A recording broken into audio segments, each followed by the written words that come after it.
Pada waktu itu kamu akan diserahkan supaya disiksa, dan kamu akan dibunuh dan dibenci semua bangsa oleh karena namaku. Dan banyak orang akan murtad. Kalau murtad kita tahu, nanti banyak orang-orang Kristen juga akan meninggalkan kekristenan. Anda jangan terkejut waktu itu terjadi. Semoga tidak terjadi, semoga tidak terjadi di rumahmu.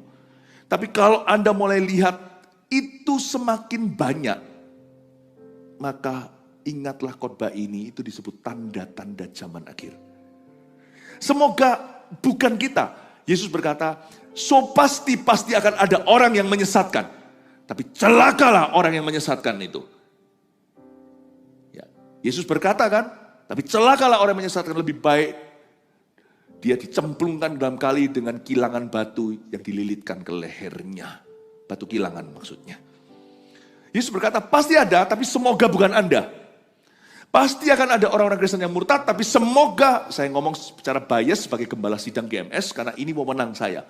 Ini adalah kepercayaan Tuhan atas hidupku, semoga itu bukan jemaat GMS. Waktu saya baca gini, saya doakan Anda. Kalau memang ada terjadi kemurtatan di dunia, karena itu sudah spirit. Kemurtatan itu adalah di kalangan, di dalam kemah orang Kristen. Kalau bukan namanya murtad. Ya, setiap agama punya versi definisi murtad itu apa. Tapi di Kristen, kata murtad itu meninggalkan Tuhan dan menjualnya untuk yang lain. Banyak orang kan murtad, kalau itu sampai terjadi, saya berdoa semoga itu bukan jemaat GMS kalau ada yang terjadi gituan di akhir zaman. Yang setuju sama saya katakan amin. Semoga itu bukan anak-anak kita, katakan amin. Banyak orang kan murtad dan mereka akan saling menyerahkan dan saling membenci. Perhatikan kata saling menyerahkan, saling membenci. Dari sini harusnya hati kita lebih kebal.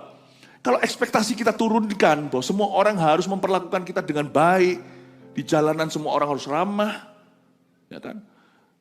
Kalau orang yang salah di dunia ini harus tahu diri, ya minta maaf lah. Masa aku yang minta maaf dulu? Kalau Anda masih punya angan-angan Cinderella, hidup di zaman Edan, nanti Anda yang rugi ketika itu terjadi shock terapi.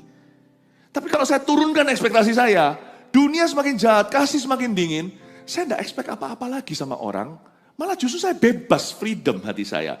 Kalau saya diperlakukan jahat, saya berkata, gak heran, tapi saya memilih jadi orang baik.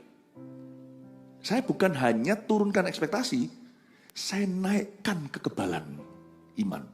Saya justru tingkatkan kapasitas rohani saya justru tingkatkan yang namanya stamina rohaniku. Kalau saya tahu bahwa dunia ini kita hidup di dalam dunia yang orang itu sudah saling siksa, saling bunuh, benci.